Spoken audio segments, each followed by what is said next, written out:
इमरान रियाज, तुम्हें भी आज हम सलाम करते हैं कि जिसके दिल में अल्लाह ला इलाहा इल्लल्लाह डाल देता है वो उसके खौफ दूर कर देता है। वो खौफ के बुत को तोड़ देता है। इमरान रियाज, सारी कौम ने देखा तुम्हारे से क्या हुआ। सिर्फ एक मकसद है इन डाकुओं का कि किसी तरह कौम के ऊपर इतना खौफ फैला दो कौम पे कि कौम चुप करके इनको तस्लीम कर ले। सुन लो तुम सब जो ऊपर बैठे हुए हो और ये जो सहाफियों के ऊपर जुल्म कर रहे हो, और ये तुम आज ये कि जरदारी जो इस मुल्क की 30 साल से बड़ी बीमारी है, वो आज तड़तड़ाता फिर रहा है।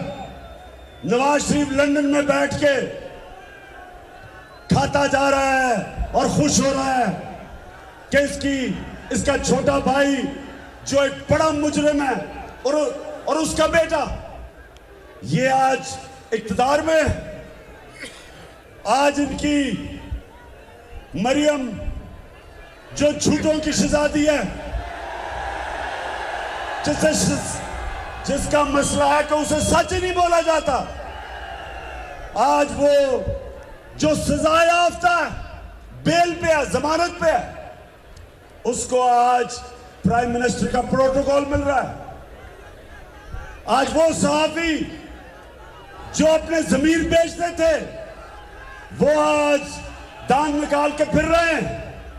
और वो लोग जो इस मुल्क के कौमी नजरिए पे खड़े हैं कि हमने राय हक पे चलना है, हमने इसमें कानून की बालादस्ती लानी है, हमने इंसाफ कायम करना है, हमने पाकिस्तान को फलाई रियासत बनाना है।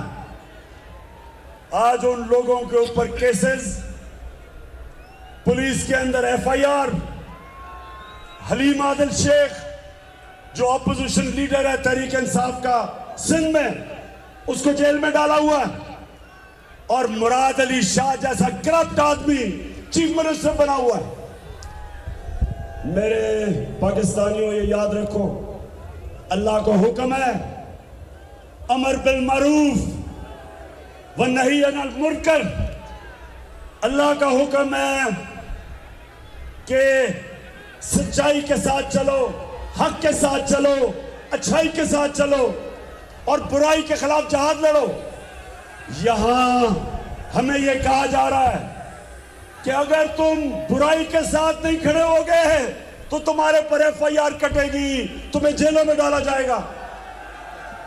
आज ये हमें कह रहे हैं उस पाकिस्तान में जिसका नजरिया था, जिसका नारा था कि पाकिस्तान का मतलब क्या,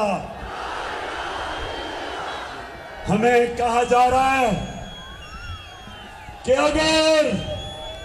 अगर तुम इन चोरों को अपने ऊपर मुसल्लत करने से इनकार करोगे, हमें यह कहा जा रहा है कि अगर तुम ये करोगे